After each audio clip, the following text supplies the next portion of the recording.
Hello, ladies and gentlemen. In this video, we are going to discuss a topic 5 ways to determine if your business idea will flop.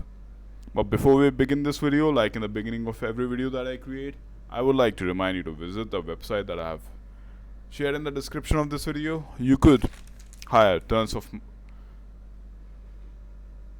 you could make tons of money selling your expertise or time to that platform, or you could hire someone from that platform to make things work for you and your business. We have over 300,000 freelancers there on the website belonging to different niches. Let's begin the video now. 5 ways to determine if your business idea will flop. There are plenty of statistics out there to look through when you want to start your own business. One of the big ones is that more than 75% of startups will fail within their first 5 years of business. This is a statistic that might seem unrealistic, but it is not. And I have seen plenty of startup crash and burn because their ideas weren't that great to gain attention from anyone.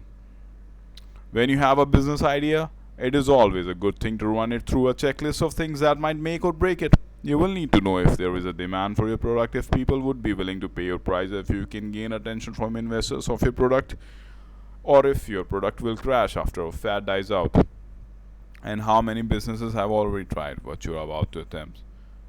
If you can get that information before starting, then you will be in a better shape to know if you should invest your own time and money into a business concept. Number 1. There isn't much demand for your product or service. One thing you need to focus on before starting your own business or selling your services, if there is a demand for it. If there is a high demand, there will be a lot of competition, and that's a good and bad thing at the same time. If there's no demand for your product or service, there is a slim chance you will make a decent amount of money, but you could also be the authority within that area in a much shorter time frame. The idea of jumping into a difficult field isn't the most appetizing thing a business owner will want to do, but getting into a field with no demand is even less appealing. At least with high demand and high competition, you will still have a chance to bring home the bacon. Number 2. People will never pay you what you want to charge. If you are thinking of charging 5 times what your competitors are and you are a startup, you better have the best sales team on your side. I mean, you need a sales team that could sell holy water to the devil if the opportunity ever arose. Think about it. You're going to compete with plenty of people around the world who are already trying to do the same thing as you, and that is making a sale. If you have a superior product or service, that's amazing.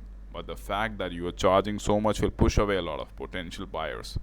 Know your competitors' pricing, and you will know if you can enter into the niche with a fighting chance. Remember, you're a startup, and that means you don't have any reviews or testimonials yet. You will be going up against businesses that have had skin in the game for years, and I'm sure they have a great pricing structure. Number 3. You can't get an investor's attention.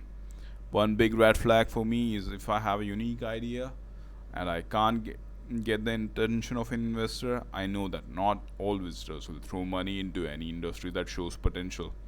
Which is why I only target digital startup investors, and I tend to have a better chance of obtaining capital. What you should do is get the attention of an investor, get them to sign an NDA, then pitch to them what you have in mind or what you already have going on. The more profits you have coming in already, the more likely you will pick the interest of an investor, and the more likely you will obtain funding.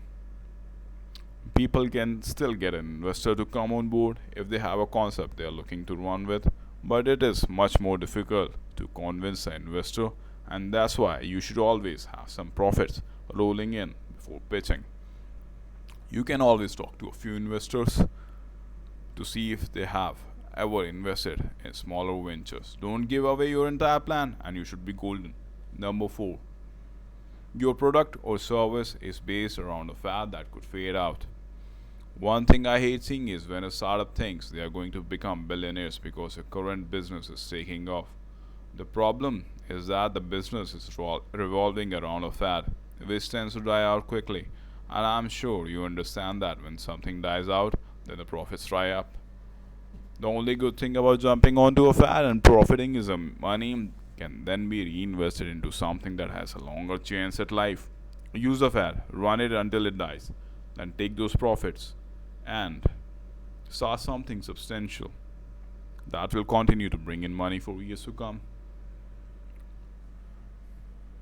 Number 5. Many businesses have already tried and failed at the same thing. If you think you can succeed where others have failed multiple times at that, then you are probably not the smartest person in any room you go into. Sure, there's like 1 in a million chance that your idea could be the one that breaks a mold and does something different when others tend to fail, but I doubt it. You need to look up who your current and past competitors were to see who is flourishing and who has closed up shop. If there are dozens of businesses that have closed their doors or altered their entire business plan, then you might want to switch gears and target something else. You will be fighting a losing battle, and even if you win once or twice, it will take many man hours and a boatload of crash. Don't try to prove others wrong when they were also trying to prove someone wrong. Do your research, don't jump into a dead idea, and figure out what works for you. Now, my final thoughts. Knowing if your business idea will work from the start is what a lot of startups should have been doing, but they are not. And that's one reason 75% of businesses fail within their first 5 years. You need to know your audience, know what they are willing to pay, talk with investors, avoid fads, and never jump into something other people couldn't succeed in. If you can follow those simple rules, you should avoid most of the risk that comes with a startup business. Thank you so much for watching this video. Do not forget to like, subscribe, and share this video. Also, do not forget to visit the link that I have shared in the description of this video. Thank you so much for watching. Thank you.